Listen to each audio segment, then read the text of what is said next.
huge. The problem there is quite a huge problem because of the number of people that are involved, and then the high rate of children as well, and women. It's such a huge problem. It's so huge that anyone can imagine. Until you go to the camp and visit the camp themselves, that is when you can actually tell, to see the problem on ground. That as much as we are putting in, there's still a lot of work to be done. Right. Before now, we used to just sit back and watch the news and hear of, displaced people in other parts of Africa and, the world, really. But now Nigeria has 3.3 million, the highest on the continent. I know. It is true. It is really huge.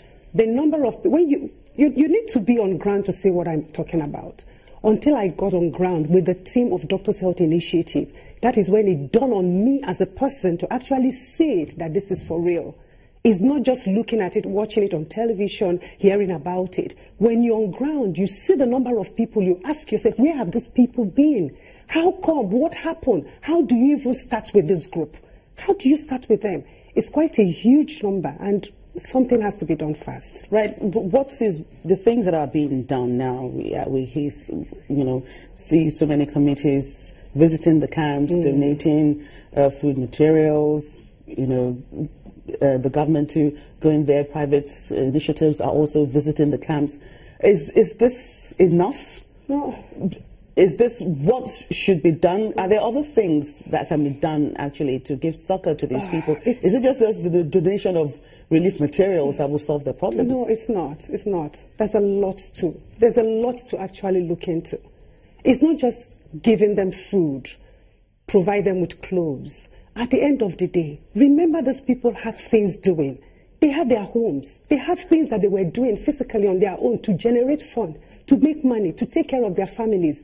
When you hear their stories and you see the way they are living and you see the things on ground, it goes to tell you that there's a lot for the government to do. I know they're doing okay. They're trying by donating one or two things, giving this and doing all that, but there's still a lot for us to channel. Areas like you look at now, the accommodation. How do these people live? Take time and go and see how they are living. You have about 5, 6 families put together in a little space. And then again, you look at the children in terms of education. Many of them are off school. They are not in school. They don't even know. You look at this, you look at them, you say, oh my goodness, future of our nation. They're just there, hanging there, nothing.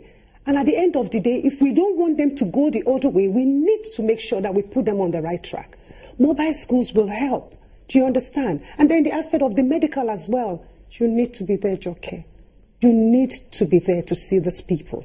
A situation where women are bringing out 10 naira, 20 naira, put together to get sanitary towel. And at the end of the day, they share it among themselves, 3, 4, 2, 1, to take them through the months. You need to hear their story. It's such a sad one. It is a sad one. So they look at the medical life of them, and then most of the women, they are pregnant. No antenatal care whatsoever. Nothing. You hear their stories, So that aspect should be looked into as well. And then empower them.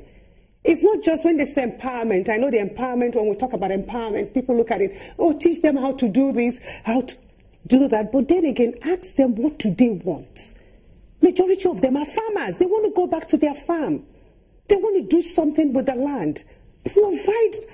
Look for space for them. Give them land. Let them farm. Let them cultivate. And then for the women, anyone, put them through trades. It's not enough to give somebody fish, okay? It is for you to teach them how to fish. You provide these things for them. But after that, what happens? And that is why we keep hearing cases of, after a while, there's shortage of this, there's shortage of that. They need to start doing things for themselves. They need to have a proper setting. They need to be taken care of medically. And that's why when Doctors Health Initiative and a group of councillors went there, I didn't want to leave. I wanted to stay back. It's as if I should just take up everything in one go. But I couldn't. Do you understand? A lot more work has to be done for these people. As a councillor, you said you visited some of the camps and yes, please. You've seen, their agony firsthand. How do they react to getting back into the society? Do you think they're scared of going back to whatever? I don't know.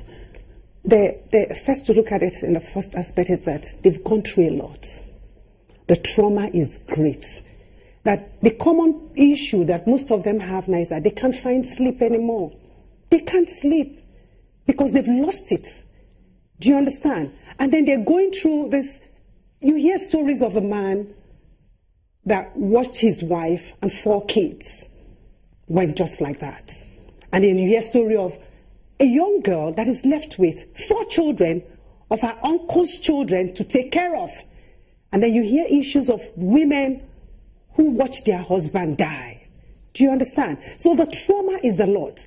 They need to go through the process whereby the government need to try as much as possible to make sure that counselors are put on ground there. They need counselor to take them through counseling, take them through the normal process, and then they go through that transition bit by bit. It is one thing for you to provide aid.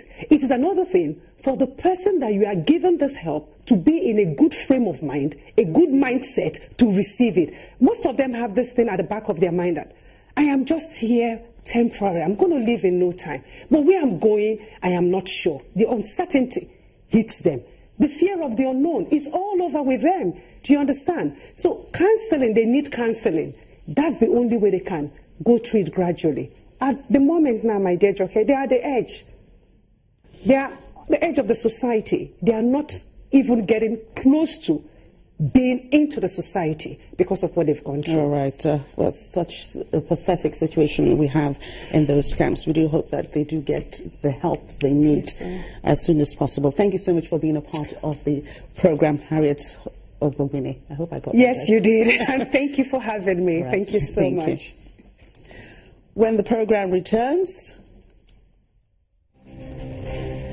the Aga Khan Award for Architecture Prize shortlists a Nigerian architect, Kunle Adeyemi.